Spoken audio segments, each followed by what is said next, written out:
And g'day, legends. It's Jai, that Aussie Metal Guy here with Crannk.com. So today, tonight, wherever you are in the world, it's a great pleasure that I'm chatting with Mr. Ron Vento from Aurora Borealis, now with Disillusioned by the Illusion, arriving on April 24th.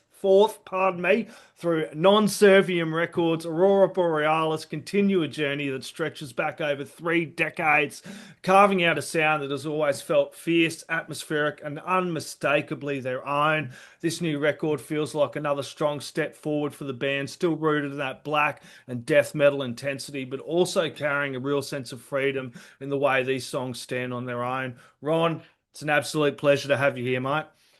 Man, thank you for having me. I super appreciate it, man, and I'm excited to talk to you. Absolute bloody pleasure, mate. Before we dive into the new record and the whole Aurora Borealis journey, I love starting here. Can you tell me what your earliest core musical memory is? Well, as far as metal goes, a friend of mine from like middle school introduced me to Kiss, like most people, you know what I mean? And then from there, it was just okay. Let me find the heavier, the heavier, the heavier, the heavier.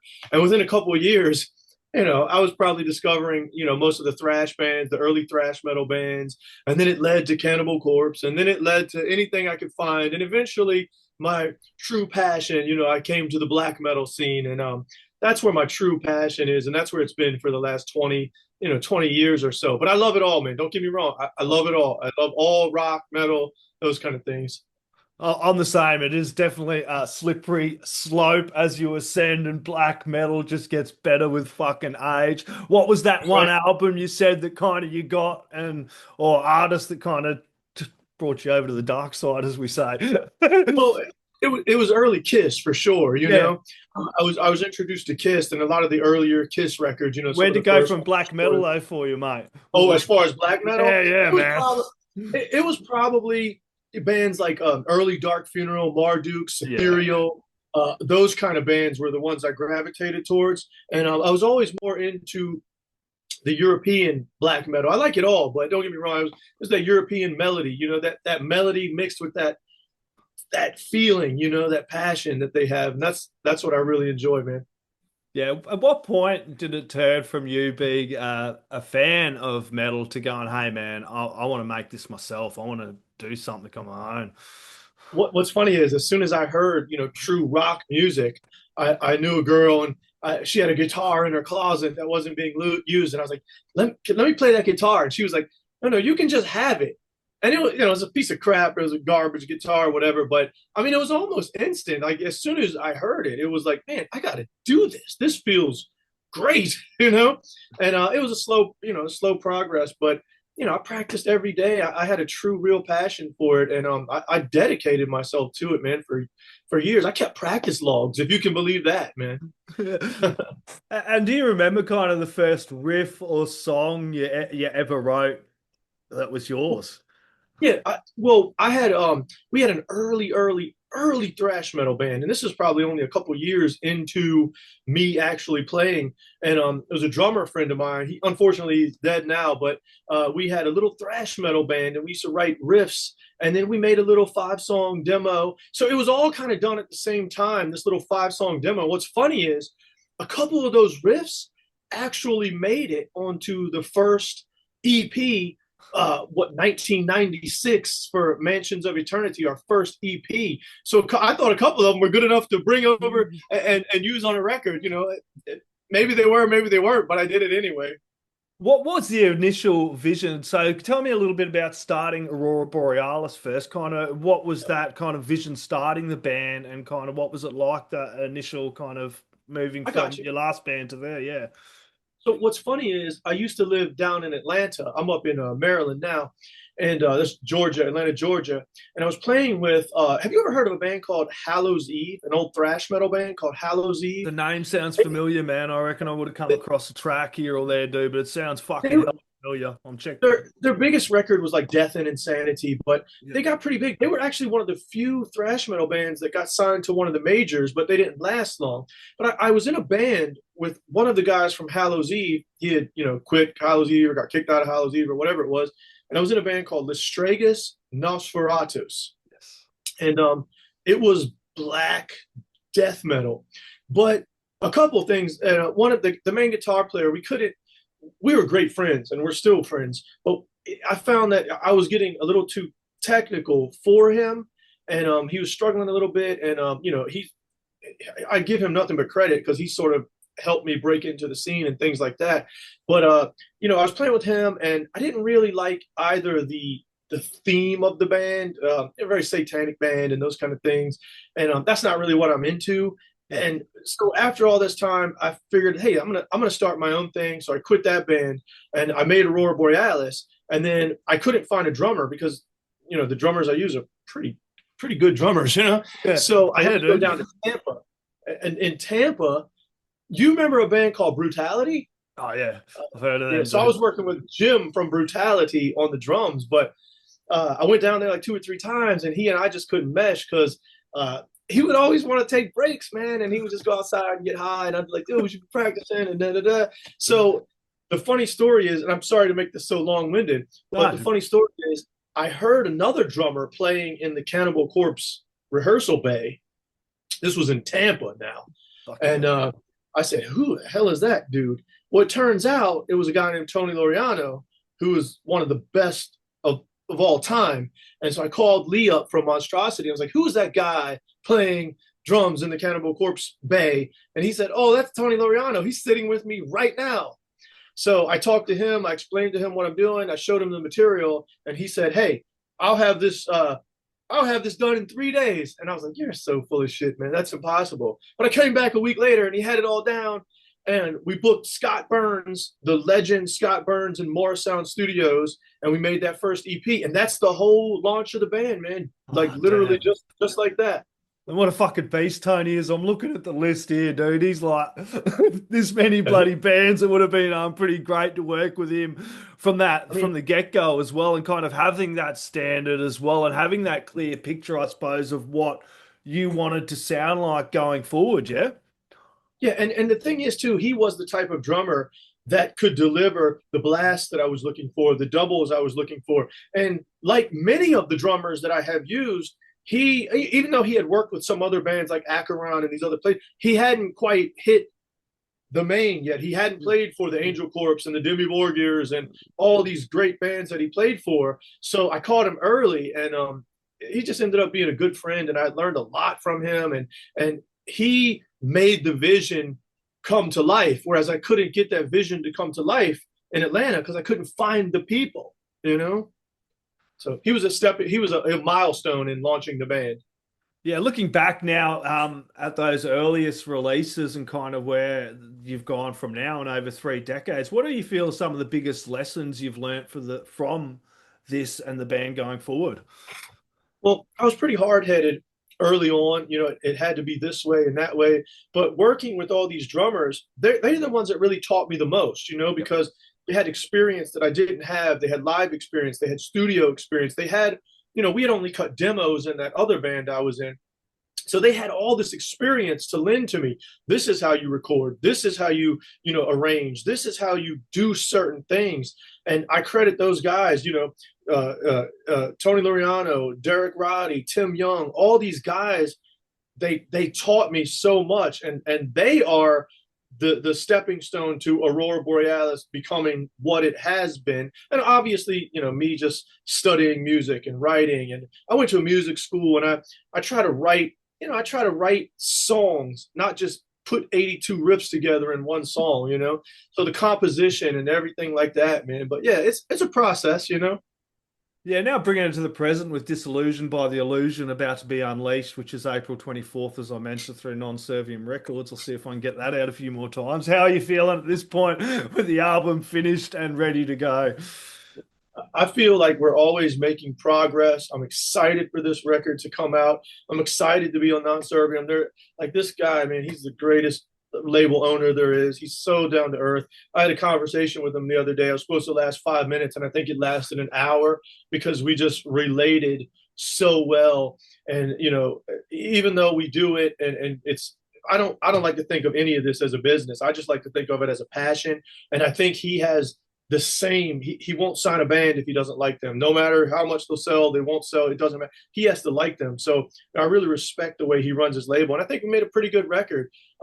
It's funny because right after the record came out, well, not right after, but a little bit after, I lost that drummer that had been on the last like 5 records. So now we have yet a new drummer, and he is a monster, man. So it's like he's gonna just keep elevating and elevating. So now we're already writing material for this. What is, I guess, the 11th record? And Yeah, it's dude.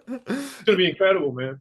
Yeah, it must be. I know what it's like. You get there, you work on this album for years, it's all yours, and then it's kind of once it gets to release, it's like you're letting it out to the world and it's not yours anymore. You're letting that child out. Do you still feel that same excitement before release after all these years? I guess you do, or you can't help it, can you? Man, listen. It's I opened the box the other day of the vinyls, and Oh, I got a couple bands, and I don't, all together, I think this is like literally like 15 albums in. And when I'm cutting that box open to see the discs and the vinyls, I still get the chills like it's Christmas Day or my birthday. And it's better. It's better than those days just because it is all, years worth of hard work that you finally get to realize in front of you as a product. yeah. And it's still the same, man. I'm super excited every single time. Well, that feeling it almost come back to like it just made me as you're talking about that thinking as when we're young kids going into a record store and grabbing those albums that for the cover art and the vinyl and the CDs and the tape cassettes or what have you. That's what we used to listen to the kids, and you go home and you listen to it becoming and getting an album that you've made and still having that seeing it on the physical medium, the vinyls and the albums. It was such a fucking buzz, eh? I don't know if you were, what stores you had or whatever. We have Tower Records. We had Tower Records over here, Yeah. and me and my buddies, we would drive into the city, an hour away, and we would spend 2 hours just flipping because there wasn't a metal section in certain stores, Yeah. so we just had to flip, and we would spend hours, and it was like finding little gold mines, and we could see who could find the best stuff, and yeah, the same feeling, man, just finding that record and putting it in because, like you said, a lot of times you didn't know it was for the cover art or it was Yeah. for a review you read, and you put it in and it's like, what, it could be the greatest feeling or it could be the biggest letdown. It just depends. And there were so many times I'd do that as a kid. Like, I'd just be like, as you said, I remember coming across Alchemist as a young lad. I'd have to travel over Yep. 300 kilometers to go to an actual fucking record store that sold Yep. metal albums. And then you'd sit there, you're flicking through and you grab a heap out, like one or two, but I'd go for the cover art a lot of times. I remember ripping out an Alchemist album, going home and just being fucking blown away, and you'd be emotionally invested to these albums. You'd listen to them from front to fucking back and Yep. become really tied to them. One track you'd play more, or other times, or sometimes I remember fucking putting in the Iron Maiden, like young lad, the Oh Trooper yeah. first Yeah. time, and I was a little bit like, what the fuck is this? I was like, didn't know what to think first, and I kept playing it and playing because I bought this fucking album, man. I'm fucking getting into this, man. After a week, I was Admit it. like, fucking, this is the shit. But the first time, I was like, yeah, man. You know what's funny, man? I still like if a new death metal or black metal record comes out to this day, and this is the truth, man. I refuse to listen to the record one song at a time. Yeah, I have to listen to the record. Even when these bands are dropping singles, like, we just dropped a single. Sometimes I won't even listen to the single because I need to hear it as a whole. I mean, if I'm really excited, don't get me wrong, I will go check the singles out. But I'll go to the gym and I'll put on my headphones and nothing's interrupting that record. Nothing. yep. It's Oh just, yeah, it's got dude. to be top to bottom, you know? And that's one of the things I love about what I do with this job of mine, like putting on albums and listening to bands I'd never fucking knew before and just being blown away. I had this one sent over from Against, I think it was, and they sent it over and I played this, man, and like I was fucking, this is cool front to back. I was like emailing back, I gotta have a chat to these guys, and I checked out your fucking back catalogue and kind of what yous do. It just had that fucking sound, and you're right, you can't beat listening to a whole album, especially whole Yeah. albums. It kind of brings me back to that time as a kid when I'd listen to stuff I hadn't heard before and be like, oh, what the fuck is this? You think you Yeah. know a lot, but you don't know fuck all. Like, What's funny about the records, our back catalog for the past four records, they have all been themed. They've been Yeah, story. So concept. the That was the next entire, one. yeah, the last four records have been conceptual, top to bottom. And what's funny is there'll be a line, just one line in like World Shapers album, and that one line jumps into the and tells the story of the entire next record. This is the first record that we've done in, I don't know, 10 years that hasn't been a conceptual record. So it's strange for me not to do a concept record. What made this the right time to kind of let these songs stand on their own and kind of not do that concept? It would have been freeing as well a little bit as an artist. I had a lot of things going on in my life. You know what I mean? Oh, yeah. My mom had passed away, and I was getting in trouble. Like, it's just like a lot of things, and I like learning new things and experimenting. And I was like, this particular time, it just feels right to write about certain things rather than tell an entire story. Now I have an idea for the next record, and it may go back to the concept album, but right now there's just too much going on in my life, and I had to put it. Each song is like an individual little mini story. I mean, well, half the records are personal to me. I mean, half the songs on the record are personal to me, and the other half are, you know, particular things that I'm into, or just stories that I've kind of taken from other places and expanded upon. But yeah, it just felt like the right time to do one of those records. Was that freeing or more challenging to kind of write a little bit more personally with some of these? It is more challenging, I believe, just because each song has to tell the entire story. Where on a concept album, you can stretch the story. Yeah. You know what I mean? It's each song can be a segment, and you really have one idea, and that one idea can stretch for 10 songs. Where this one, you have to pack a story or whatever you're trying to say into every individual song. And I know that's how most bands write anyway, but for me, that is more challenging just because I don't usually do it that way. Yeah, and that approach definitely would have felt different as well as a songwriter coming in at that as well. Right, absolutely, man. Because my lyrics, I do take I take a lot of time and a lot of pride in I don't just throw a bunch of crap on a paper.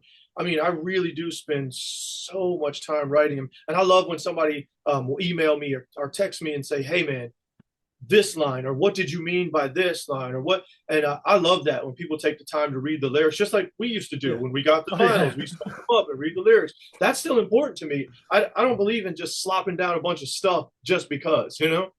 Yeah, dude, I love it as well. I also love some of those YouTube lyric videos as well, where you can fucking sing along with them as well. It kind of brings me back to 100%. those days where I'd sit there with the album covers and like fucking bop along to them, and the thank you notes as well down the bottom there. Even though these songs do stand out independently as well, the album still does that really have that cohesive feel from the start with the Disillusioned by the Illusion intro kind of opening there as well that builds into that millisecond pulsar as well. What's funny is even though the album is not themed, Yeah, the title, "The Disillusioned by the Illusion," most of these songs are about the illusion of life that we yeah, live. You know what I mean? Whether it be, your family or love or space or, all of it could just be an illusion. Is it real? Is it not real? Or is our life real? Is anything real? And, all these feelings that we go through, what are they? Are we from a higher power? Are we computer generated? Are we AI? What are we? Are we all just disillusioned? And that's what each song sort of plays yeah. into. And but even though it's not a theme, each song can be, even the album cover. You see this person, he believes he's walking to a friend. He's disillusioned, but this friend is gonna stab this man and kill him. The And snakes and the everything. It's yeah. an Well, amazing piece of art, dude. the evil is guiding this man. This guy thinks he's walking to a friend, and the evil is encompassing this guy, and he's got the knife, and he's just ready to tear into this dude. And this guy thinks he's walking into open arms. He's Yeah, disillusioned.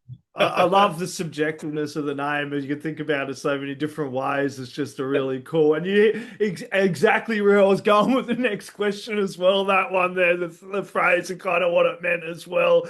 Yeah. Aurora Borealis have always had this distinctive blend of that black death metal and thrash running through the music. When you sit down to write, how do these elements come together? And from what I've seen, research notes starts out with the guitar, and then you spend a lot of time from there. Yeah. Yep. Well, for me, I can't ever shake my influences, you know? That's Like great. right now, even right now, like I'm in the midst of listening to a discography of Coroner. You remember that band, Oh Coroner? yeah, yeah, yeah, Yeah. dude. I'm listening to their entire discography front to back right now, just because I haven't done it in a while. Each album, top to bottom, I'm reliving all these songs. But I love thrash metal and I love European thrash metal. I love European black metal. I love some American death metal. And it's impossible for me not to write that way because it all influences me. And I can't, I think that's one of the problems of the band, to be honest with you. It's not a problem for me, but I think it's a problem for the listener. Like they don't know, are they thrash? Are they death metal? Are they black metal? We just don't know. And I don't know if we would get more listeners if we were just black metal or just death metal or just thrash metal, but I really don't care. So I That's just it. write what I want. That's one of the good things about fucking just loving all sorts of metal, dude. I can just put something on and not have any misapprehension of what you guys are doing. Like the stuff you're doing on Millisecond Pulsar is totally different than Betrayal of the Gates, but it's the same too. Like it really fucking is. You haven't really you just got to put it on and fucking listen to it to rock the fuck out. But then, like, you listen to tracks. I've got to ask about those yet to come. I did highlighted. I started. I'm like, fucking, that track was like, when it comes back to what we were saying before. When you listen to albums, you kind of gravitate to one track a little bit more than others, man. Yep, That yep. one had all these different fucking elements in it as well, from that thrashy shit to the black to the death. And I was like rocking the fuck out to that one as well, dude. And the next single is coming out in what, like 3 days or 4 days or something like that. So that'll be cool. That's going to be a little bit different from the first single, but yeah, man. I mean, I'm just going to write what I write, and that's all I'm going to do. I'm never going to think about anyone else or what somebody wants to hear. It's got That's to be what needs to come out of my fingers. You know what I mean? Like, or my mouth, whatever it is. Yeah, I think sometimes we have this need to overlay bullshit and just it's just fucking heavy metal and crank that motherfucker up, man. Like, that's for sure. And we It's did funny got you mentioned like Iron Maiden. yeah, Like, yeah, man, Iron Maiden influences me. All these bands oh, influence dude. me. When you listen to early Dark Tranquility, and I mean the early Dark Tranquility, not later. Like that's just Iron Maiden Yeah. on speed to me. I mean, you know what I mean? Like the Gallery record, that's just Iron Maiden to me. And those records influence me. The early Gothenburg records, all the early In Flames and Dark Tranquility and all this stuff. And there's nothing wrong with the modern, Dark Tranquility, In Flames, but for me, it's that early melodic Iron Maiden-y sort of sound that's influenced me.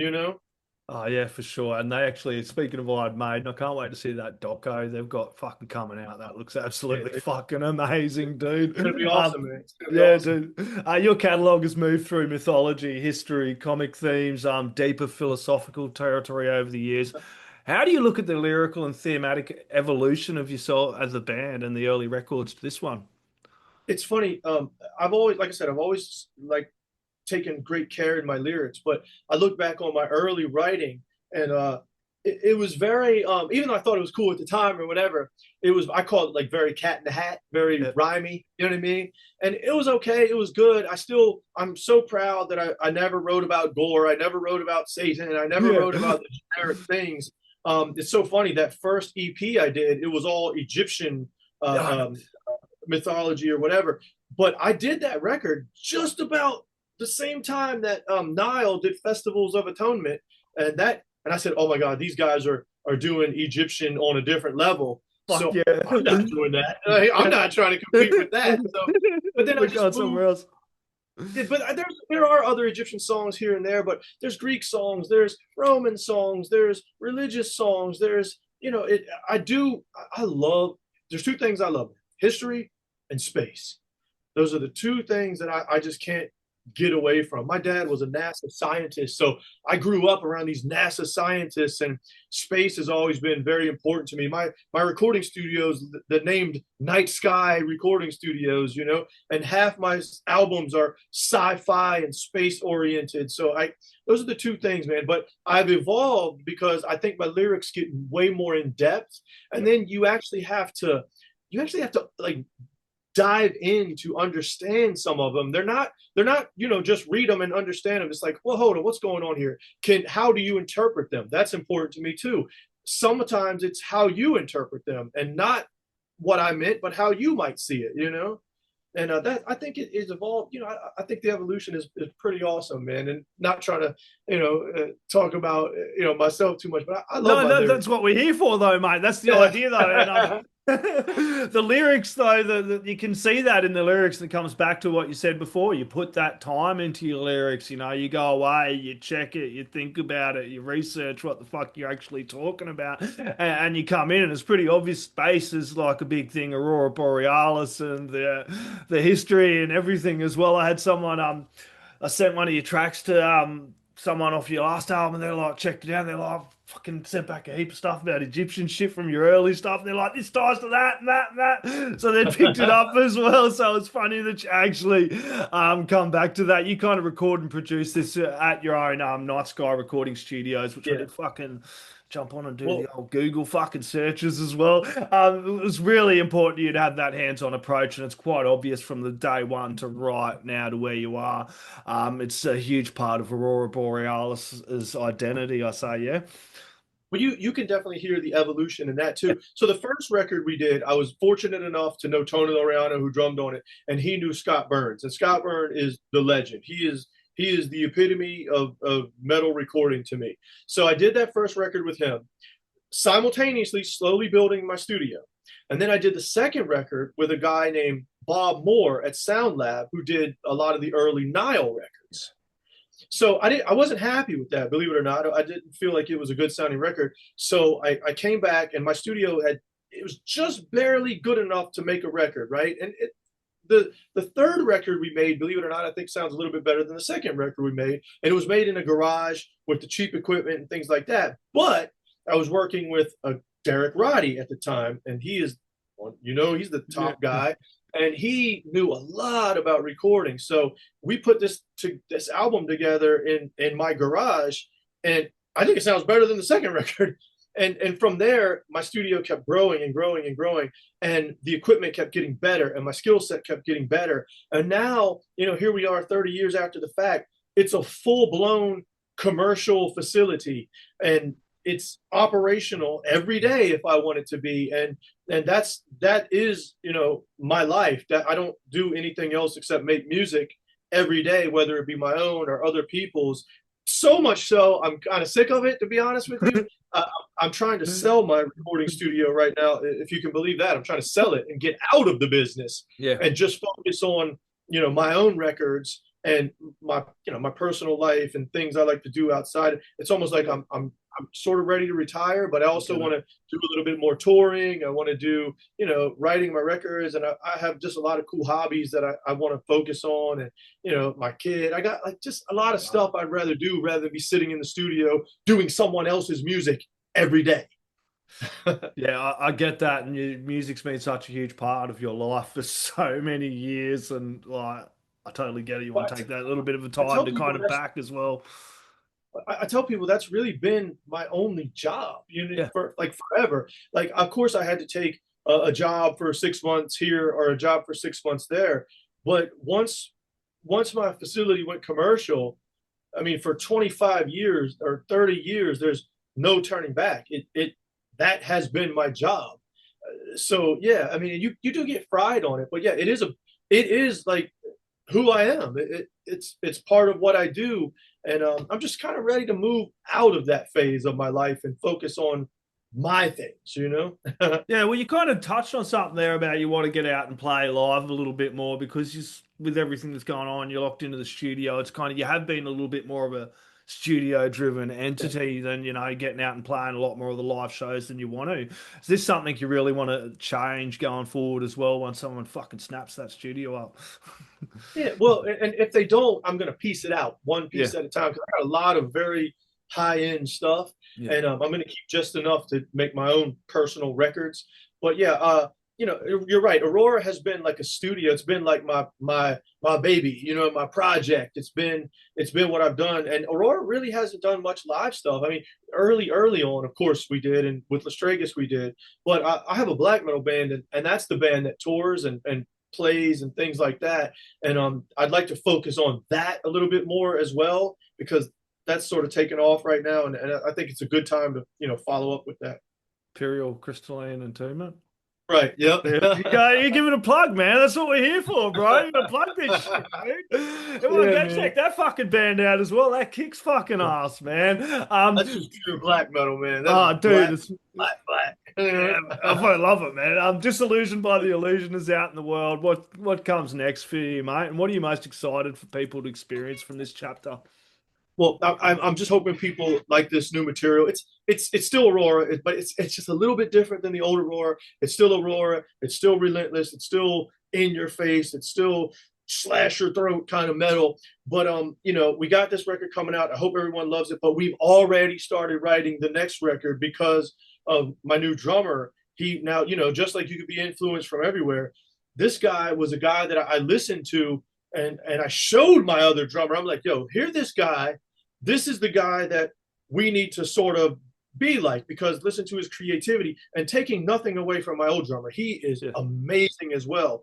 But it's so funny because I showed my old drummer this drummer, and now this drummer is my new drummer. It's just incredible because he's making me write different and faster and more technical, but still keeping the song structure. So I can't wait for people to hear the new stuff that's going to come out.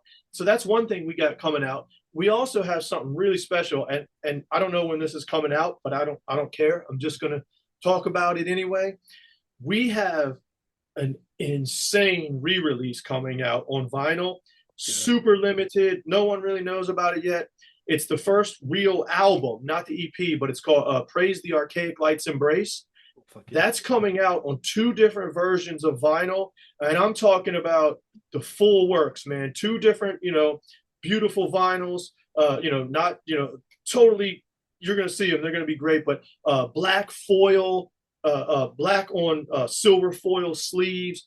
It's going to be a hell of a awesome looking release. That's coming out in April, I believe, also. So on top of the album, we got this other thing coming out, and we're just gonna keep moving forward, man, and see what happens. I love that, dude. I've got my little black metal vinyl collection as well. I'm a sucker for black metal vinyl, mate. Nothing fucking beats it as well. Ron, thank you so much for taking the time to chat with me today, mate. It's been an absolute pleasure digging into the journey behind Aurora Borealis and this chapter with Disillusioned by the Illusion. For everyone watching or listening, the new Aurora Borealis album, Disillusioned by the Illusion, is out April 24th through Non Serviam Records. You're going to want to get this and crank it loud. The neighbors are going to want to hear it. Ron, last word, shout outs, thank yous are all on you, my friend. Man, well, first of all, let me thank you because, we're not that big of a band. So it's people like you that kind of launch the band and get our word out and get our name out and things like that. So, man, thank you so much for just having us on the show. Thank everybody, man, that's ever bought a record or even just streamed it. It doesn't matter to me. As long as they're listening, we appreciate every single person. I encourage everyone to write me. I write every single person back. I love interacting with the fans. So I just encourage everyone, get in touch and let's talk some metal, man. Get out there, blast this shit. Cheers, mate. All right, brother.